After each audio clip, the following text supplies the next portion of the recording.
کہیں بھی ہو اللہ سے ڈرو، اتق اللہ حیث ما کنت، جہاں کہیں بھی ہو اللہ سے ڈرو۔ ہمارا ایک بڑا المیہ ہے، میں یہاں یہ بات اس لیے کرنا چاہ رہا ہوں کہ میں باہر کے ملکوں میں اپنی زیادہ تر زندگی وہیں گزار لی ہے تقریباً، تو میں نے وہاں جو حشر دیکھا نا، ہمارے جو بچے یہاں پہ پلے پڑے ہوتے ہیں، مسلمانوں کے بچے، تہجد گزاروں کے بچے، وہ بچے جنہوں نے کبھی کسی غیر کے سامنے قمیض نہیں اتاری ہوتی، وہ انسانیت تو کیا درندگی سے بھی بدتر ہو جاتے ہیں۔ وہ کام کرتے ہیں کہ میں لوگوں سے کہتا ہوں یہ دیکھو میرے ہاتھ جڑے، اپنی بیٹی کسی ایسے کو نہ دینا جو باہر گیا اور تمہیں اس میں ذرا سا بھی شک ہے نہ دینا، اپنی بیٹی تباہ کر دو گے۔ یہ سٹیزن شپ وغیرہ تم نے کیا کرنی ہے اگر تمہارے بچے اگلی نسل ہی کافر ہو گئے؟ میری آنکھوں کے سامنے مسلمانوں کے بچے، تہجد گزاروں کے بچے خود باپ کو آ کے کہتے ہیں میں مسلمان نہیں ہوں، میں نے نہیں رہنا مسلمان۔ آپ کیا کریں گے؟ آپ شکر کریں کہ آپ بیضۃ الاسلام میں، جیسے مرغی نے اپنے انڈوں کو سمیٹا ہوتا ہے نا، بیضۃ الاسلام، آپ اسلام کے گڑھ میں، آپ کو اس کا اندازہ ہی نہیں ہے۔ بے شمار برائیاں ہوں گی جی، کوئی مسئلہ نہیں، ہوتی ہیں ہر جگہ، اچھائیاں برائیاں ہوتی ہیں، لیکن اچھائی خیر پھر بھی بلاد اسلام میں زیادہ ہے۔ سارے مسلمان ہیں تو وہ بھی مسلمان ہے، جس نے کبھی نہیں بھی رہنا مسلمان، اس کو رہنا ہی پڑنا ہے مسلمان۔ وہاں جا کے ہمارے لوگوں کا مسئلہ ہے جی بالکل جیسے حدیث رسول صلی اللہ علیہ وسلم ہے، جیسے میں نے شروع میں پڑھی کہ جہاں کہیں بھی ہو تقوی اختیار کرو۔ ہمارے لوگوں کا مسئلہ کیا ہے؟ نہ ابا ہے نہ امی ہے ادھر، ہمیں کس کا ڈر ہے؟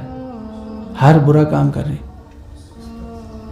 صرف وہ بڑے بڑے اسکولوں کے بچے نہیں، اچھے اچھے گھرانوں کے بچے بھی، اکثریت وہاں جا کے عیاشی، فحاشی، برائی، یعنی کہ جب وہ ڈگری لے کر آتے ہیں جو برقع ملتا ہے اس کے ساتھ تھپے اور بھی لگے ہوتے ہیں، وہ ڈگری گندی ہے۔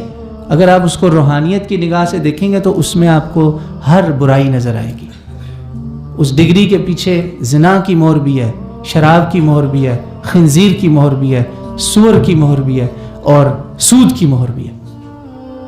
وہ مہریں بھی لگی ہوئی ہیں، وہ کسی نے نہیں دیکھنی۔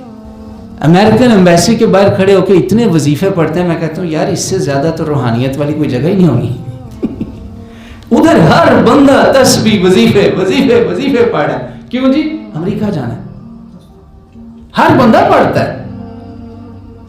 اور کوئی میرے جیسا داڑھی والا آ جائے تو اس کے لو جی ہے داڑھی والا آ گیا، اس کو کس نے ویزا دینا ہے؟ میرے ساتھ ہوا، اسی طرح میں گیا تھا داڑھی رکھ کے،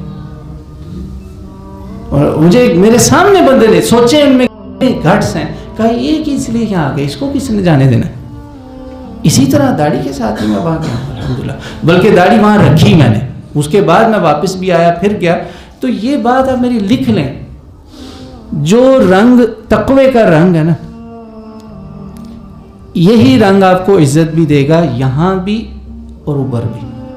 کافر بھی آپ کی عزت کرتے ہیں، اللہ کی قسم میں آپ کو سچ بتا رہا ہوں، میں یہاں منبر پہ بیٹھا ہوں، کافر بھی آپ کے تقوی کی، آپ کے ایمان کی عزت کرتا ہے۔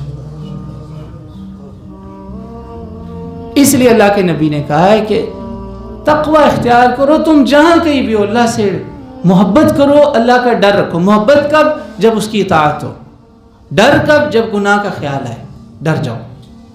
محبت اور خوف دونوں کے ساتھ ہے اسلام، جو ہے نا بین الرجاء والخوف، امید، محبت اور خوف کے بیچ میں اسلام۔ نہ تو بندہ ہر وقت ڈرے کہ میں نے تو جانا ہی دوزخ میں، وہ بھی خطرناک بات ہے، میری تو معافی نہیں، اور نہ ہی اتنا شیر ہو جائے ہاں جی خیر ہی خیر ہے، ادھر ریزرو ہے، جنت پکی ہے ادھر۔ یہ کس نے آپ کو گارنٹی دی؟ اللہ نے تو نہیں کہا کہ جنت مسلمانوں کے لیے، اللہ نے کہا جنت کس کے لیے؟